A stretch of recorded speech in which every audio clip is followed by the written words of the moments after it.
Baby girl, what's your name? It really feels like the machine is back with him. Baby girl, what's your name? Beep boop beep boop. It's taking over TikTok. It's everywhere. It's all I see. But that guy was glazing. That's what the kids be saying when they be dick riding. Oh, my bad. Oh man, I've been gone too long. I'm sorry. What's going on, y'all? How y'all doing? What's up? Talk to me, baby. What y'all been up to? That ain't working. Oh, that's neat. I didn't even check the stream deck. It does this from time to time. And I just,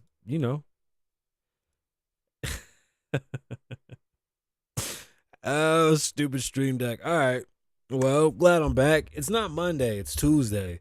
Mondays I just can't do. I've tried and I just can't accomplish a solid Monday show. So Tuesday is going to be our starting point. We're going to build from here. I'm having a great time, though. I'm just happy we still do it. You let Loner tell you. All right, we'll get into today's show. Listen, it's a light show. I just wanted to come back, talk to everyone. Again, I keep taking these stints off. I don't mean to, but we'll talk about it. That's what podcasting's about. We're only here when we're depressed and sad. And then we disappear on you when we're doing good. We're like dads in the 80s and 90s. I do it on my lonely. We leave y'all when the money's up. It get lonely. Yeah. I do it on my lonely. When you on top, it get lonely. Horrid swallow. It's on me. I got my goods. It's on me. I got my cash on me. I got my Jesus piece on. I'm feeling like Tupac. Why? It's all eyes on me. It's on me. I got a plan. It's on me. I got my fans. It's on me. I got my goods. It's on me. I got my cash. It's on me. I got my Jesus piece on. I'm feeling like Tupac. Why? It's all eyes on me. I hit shorty in the whip. She yelling Thug Life. That's the shit that I like. I came fast that night. Yeah. Life short. We gon' live it up. And that's for sure. We ain't never giving up. I'm never satisfied. Never had enough. I came from nothing. What you thought? I stay speeding, better buckle up. And when you talk about me, speak up. Cause I'm a shooter, I don't need a shooter. Boom, boom. Oh, my bad.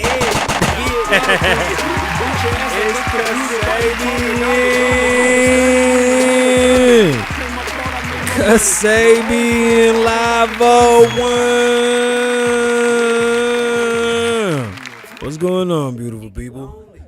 Yeah. I do it on my lonely. When you want top, it get lonely. Yeah.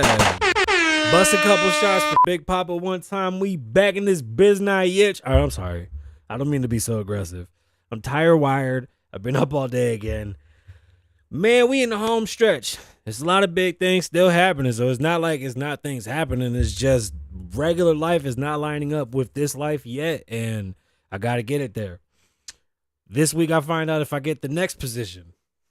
Y'all, I'm so excited. All right, look. Sometimes I do shit spitefully, but being successful is like my most prideful and powerful it's a superpower. It is. Being successful is awesome. It makes you feel spectacular. Wow, the camera looks so off today. Who set this shit? How long have we been gone? Anyway, y'all see Vegeta? I don't want to. It's going to fall. But that's Vegeta, the prince of all Saiyans. For some reason, he keeps growing in the show. Vegeta was like 5'5" when he first started. Anyway, welcome back.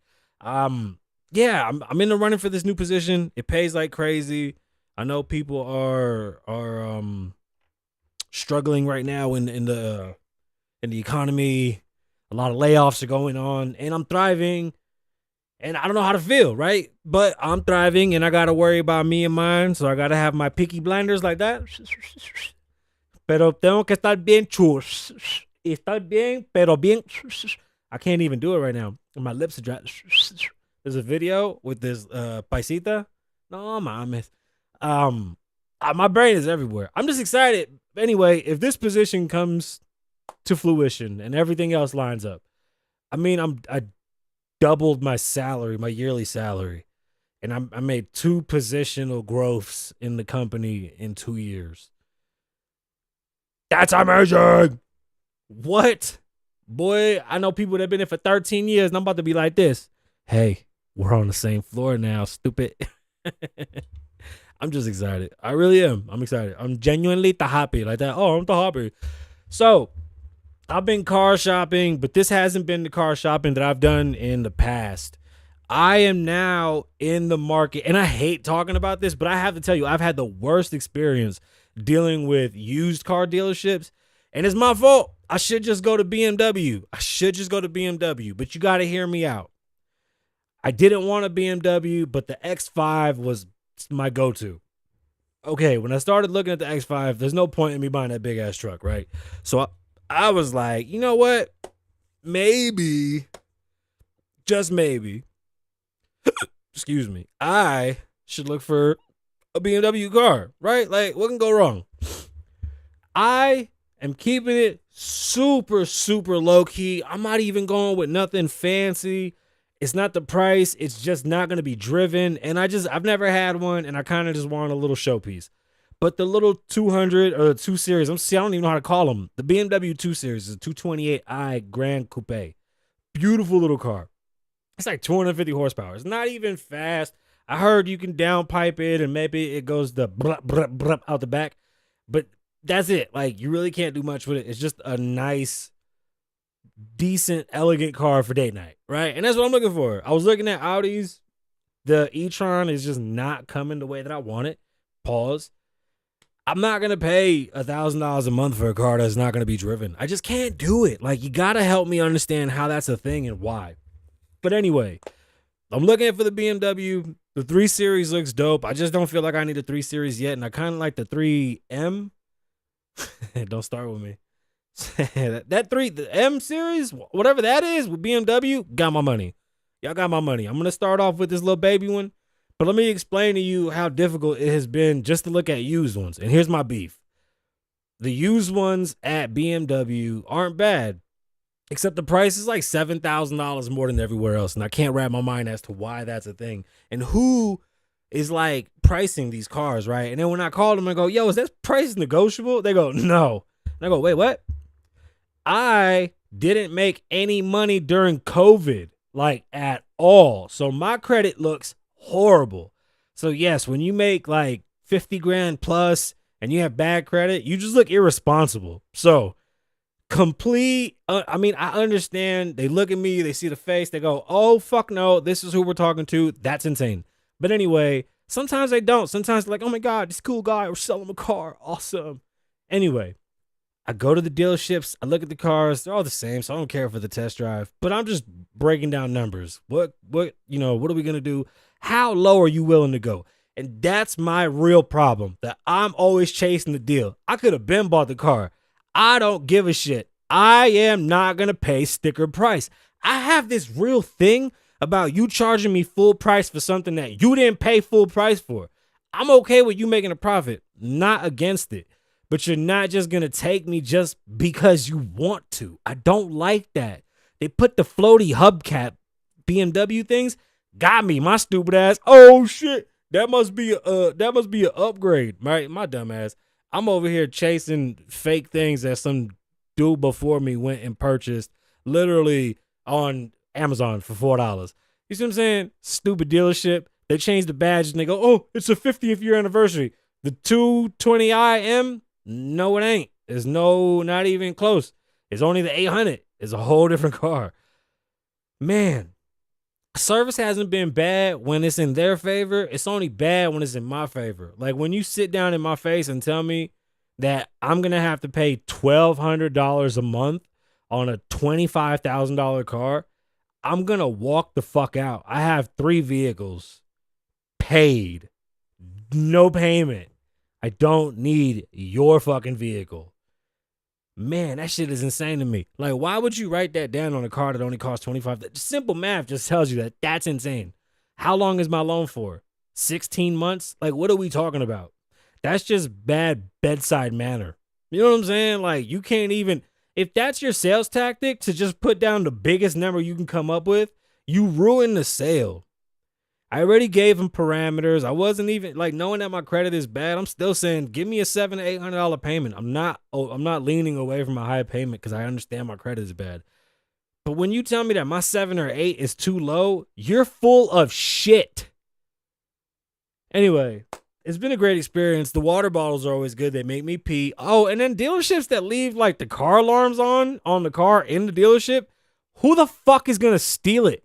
You're showcasing the vehicle. Turn the fucking alarm off when people get there. Like I'm standing like a dickhead because the stupid fucking Acura RSX had a goddamn alarm on it. Who the fuck thought that was a good idea in the showroom? Anyway, I thought that was weird. I thought that was really fucking weird. Like I've walked inside of Lamborghini and you can walk into the cars, no problem. Bugatti, no problem. Aston Martin, no problem. Fucking Nissan, no problem.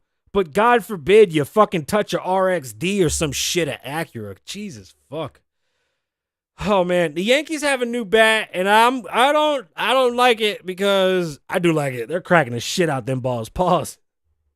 Let's get into the show. We got a bunch to get into. It's not a lot. It's a light show. Let's have some fun. Welcome back to the Kasabian Lavoe Show. Wait, let me play some music. It just sounds like we needed some music.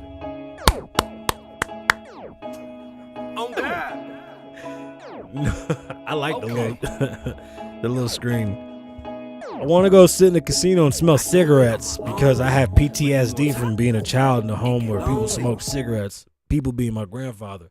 Welcome back to the Kasabian Lavoe Show. Bobby Hundreds just made a major move with Disney. Streetwear meets the Magic Kingdom. This is so dope. Meek Mill says he was never kidnapped. And nah, this ain't a metaphor. Tony Hawk and Bam Margera, once brothers in boards, now it's beef in the bowl. What the fuck? Yo, bro. There's no beef with Tony Hawk and Bam Margera. I don't know what you're talking about. TikTok took down a fat filter. That is the funniest shit I have ever heard. What does it matter? Like, we got skinny filters, pretty filters, but you take down the fat filter? Joe Budden's got a problem with his neighbors again. They're back in court, and Sean Kingston and his mama are guilty. This is disgusting. I'm not covering the story, but they're going to jail, I think. Let's talk about it. This is Kasabian Lavoe Show. I am your host, Kasabian, with talent on loan from God. Now, the Yankees have a new bat that's in the shape of like what some would say a bowling pin, where the wood is like fatter in the hit zone as opposed to just like an even bat. Now, I didn't know you could just redesign the bat. Did you know you could do that? That you could just redesign the bat whenever you want to? Who knew you could just do, like, you could really just say, hey, I don't want to use this bat anymore. I want to use my own fucking bat. What? Anyway, the Yankees have been literally dominating, the few games that they played with the bat, because the bat makes them lit. I mean, I swear to God, every guy that walked up with that weird ass bat was like, "Cladow, shoo, line drive out the park." Each one, shoo, out the park. Not even like effortless. They swung it, bow, gone. It should be illegal, or let everybody use it. I don't know. I think it should be one, or let everybody come up with their own crazy fucking bat. Now, I'm not going to cover the Zeus drama yet because I don't have all the information. There's 3 co-creators to Zeus outside of Lemmy Palmer, and they're basically saying he cut them out of the deal and made it look like they were just creators and they had shit to do with the company. I mean, Lemmy seems like a shitty businessman, but he was able to get solid contracts and where he didn't lose his business. So, yeah, Lemmy used people and he burnt his bridges with them, but he burnt people that he knew weren't going to be like big. So, yeah, King Bach ain't really stopping Zeus. Sorry. As a matter of fact, none of the 3 creators, they can all get together and try to stop Zeus. Zeus is making like $900 million a year. Good luck. I don't care if it is a white lady running it. It's not going to happen in your favor. Bobby Hundreds in Disney. From Fairfax to Fantasyland, Bobby Hundreds just stepped into the House of Mouse. But what does the streetwear king have planned for Mickey? Stories at a complex. Bobby Hundreds, the co-founder of the Hundreds, has a new gig at Disney following the closing of the 100 shop on Fairfax Avenue in Los Angeles last month. Bobby announced on Tuesday his new title as Disney Consumer Product Vice President of Creative. What? What is such a long name? Disney's Consumer Products Vice President of Creative of the Americas. I didn't make it up. That's just what it says. On Instagram, Bobby-born Bobby Kim posted a headshot of himself holding a classic Mickey Mouse plush toy. We keep moving forward, opening new doors and doing new things because we're curious, and curiosity keeps leading us down new paths. He captioned in his post, "How dope is fucking Bobby right now?" If you grew up in the early 2000s, then you know who Bobby Hundreds is to streetwear and what the hundreds meant to streetwear. Like, how sick to see someone from streetwear. Like, I almost shed tears. I was so proud that someone from streetwear is now part of Disney. In his new position with Disney Consumer Products, Bobby will lead the licensed and theme park creative teams for Americas. Dope. That is dope. Man, another round of applause for Bobby. Although the camera angle is, I'm sorry, my voice cracked. The camera angle is a bit nuts. That shit look good. Was Meek Mill kidnapped? You tell me. Meek said he never met that. Hey, whatever happened to Milk 747? Hey, what's up, fool? I'm on my balcony. Wait, did he say balcony or was it balcony? I'm on my balcony. We gonna have a 7-second countdown for the whatever squad he was from. What happened to Milk? Anyway, Meek Mill kidnapped? No, says he. He said, I never met that guy. Loose Cannon going on a podcast and describing kidnapping Meek Mill and taking him to Rick Ross was one of the funniest shits I've ever seen. And the fact this is being covered in Rolling Stones. Hold on. Okay, Meek Mill has shot down the claims made by imprisoned rapper? Is Loose Cannon imprisoned at the time of this interview? Hold on, because I don't buy that. Did the raid already happen? No. I guess it was about to happen, so they snitching. Meek Mill has shot down the claim made by imprisoned rapper Loose Cannon that he and some folks once kidnapped Meek Mill over his post on Twitter. I didn't even know Loose Cannon was a rapper. In the clip from DJ Academic's podcast, Cannon, who's a part of the whoa, we don't do that shit type of stuff at this show. Loose Cannon is a part of a group of fine gentlemen, but at the moment he is behind bars surrounding a RICO case. But he did claim that Ross paid off a $50,000 ransom to release Mill. The Levels rapper was quick to reject the narrative, sharing a screenshot of the article and laughing off the allegations in his post. This guy must be using the story to confuse his indictment because I never seen him before.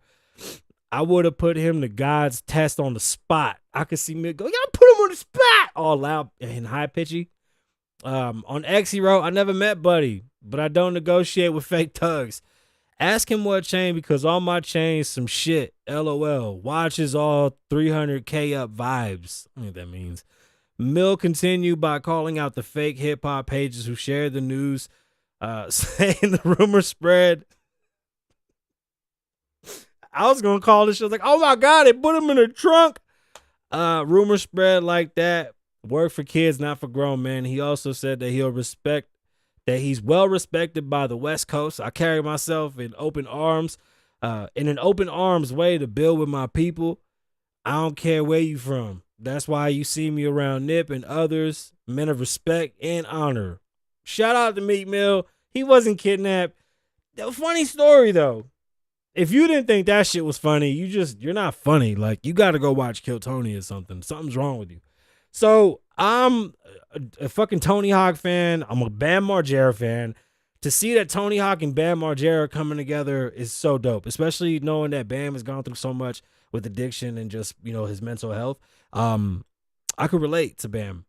That is fucking crazy what he's gone through. Now, no addiction on my behalf, but I get the mental health portion, and watching Tony stand up for him is dope as shit. Tony Hawk and Bam Margera. Whoa, go back. Activision said no, but Tony Hawk said put Bam in the game because this could be his comeback that Bam Margera needed. This could be, right? Like, Bam just needs a little kick in the ass and keep him in the skate park. This story's at a complex. This fucking show feels like it's at a complex. The former Jackass star appeared in installments of Pro Skater from 2001 to 2007. But in the new promo for Tony Hawk's Pro Skater 3+4 or 3 and 4, fans were uncertain if Margera, 45, would make an appearance due to Margera's history of legal issues and illegal substance abuse. It was speculated that the skater wouldn't be tapped in for the long-running skateboarding video game, which... What? That's the person. Roger Bailey. Allotted in a recent episode of his live stream. Who the fuck is Roger Bailey? Is that a person that I should know? Am I supposed to know these people? According to Bailey, although Activision reportedly took issue with Margera's legal and alleged addiction troubles, Hawk still wanted him in Pro Skater. The game was already done. Tony called up Activision, was like, hey, we're putting Bam in the thing. And they were like, hey, we can't. And Bailey said around the 20-minute mark of the video, he goes, no, you're going to do it. And basically made them fly Bam out and get a body scan and everything else and get him back in the game. Shout out to Tony Hawk for being a fucking G. Shout out to Bam. If you guys don't know who Bam Margera is or what he means, holy shit, you scared the fuck out of me. You're not supposed to do that. You're dirty. I'm not even that dirty. Yeah, you are. Your hair's a mess. Get out of here. Did y'all see me jump? I almost shit myself. Bye, son. I wasn't even paying attention. Why didn't anybody stop him? Shout out to Bam. Now, if y'all don't know Bam back in the late 90s, early 2000s was doing the CKY series. It was before Jackass. Bro, it was like the coolest shit to watch because growing up with no money and then going to high school with a bunch of white kids with money was the craziest shit I could ever see. So watching CKY, it opened my eyes to a lot of weird white people shit. And I love all my white friends. My best friend was Jason. That was my best friend. He passed away when he was 25. And it hurts because that was one of my favorite whites. I love the whites. Hey, you know what's funny? Like, I got big ass teeth sometimes. They fucked up, but they big as shit on camera. And I wear my big ass glasses. So we had a meeting today at work. And some dude was like presenting his new like glow up. I didn't get it. He was wearing the same glasses I was wearing. And he had big ass teeth like me. I said, what's the glow up? He just looked like what I look like on a regular degular. I felt bad because he thought he was really doing something. TikTok has removed the fat filter. The chubby filter trend went viral, but TikTok just shut it down. Was it comedy or was it crossing the line of fat phobia? NBC News. TikTok has stopped allowing people to to search for videos featuring the use of the artificial intelligent chubby filter after users criticized it. That's what y'all get mad about? The shit that makes you look fatter? For body shaming. It's a form of body shaming. God forbid that the filters that make you look pretty are not a form of body shaming as well. Participants in the trend used an AI-driven tool created by a user on the editing app CapCut to alter themselves to look larger. CapCut and TikTok are both owned by Chinese company ByteDance. Using Dolce song Anxiety as the background music, participants in the trend would show altered versions of themselves before and after the filter, transforming themselves with their bigger bodies. Some videos have gotten millions of views. Some commenters said they found the trend funny. Others have found it... I can't say this is fat phobia and it stigmatizes weight gain. Like, what do you mean stigmatizes weight gain? It's not a good thing to be overweight. It should be stigmatized to gain bad weight. There is a difference. The problem is that people forget that there's a difference between being in like a good weight and then there's a bad weight.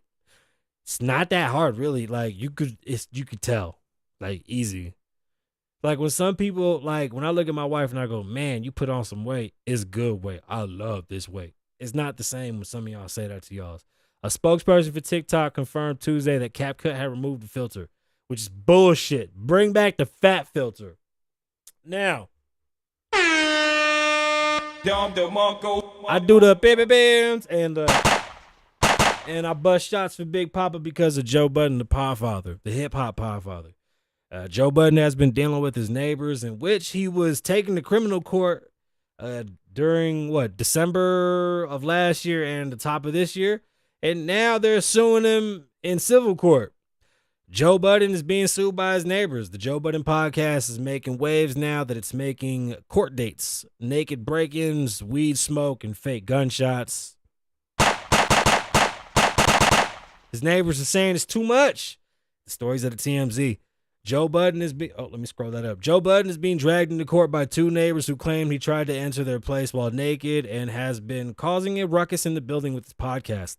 TMZ Hip Hop obtained a complaint filed by attorney Thomas Milagrano on behalf of John and I'm not fucking giving these people's names, who claim Budden, his podcast host Melissa Ford, and Condo Association have engaged in a campaign of intimidation and retribution after Acosa's raised complaints about the disruption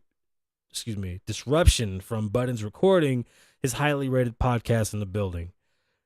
They're just crybabies. They are fucking crybabies. The couple both claim that they confronted Budden about the excessive noise from the podcast and complained about Budden and company smoking weed in condo common areas, leaving ashes on the property and creating a hazardous health situation for their young daughter. The couple also cites on an episode of the podcast October 19, 2024, which they say involved the host deliberately playing loud music and simulating gunshots and sirens lasting for more than 8 minutes.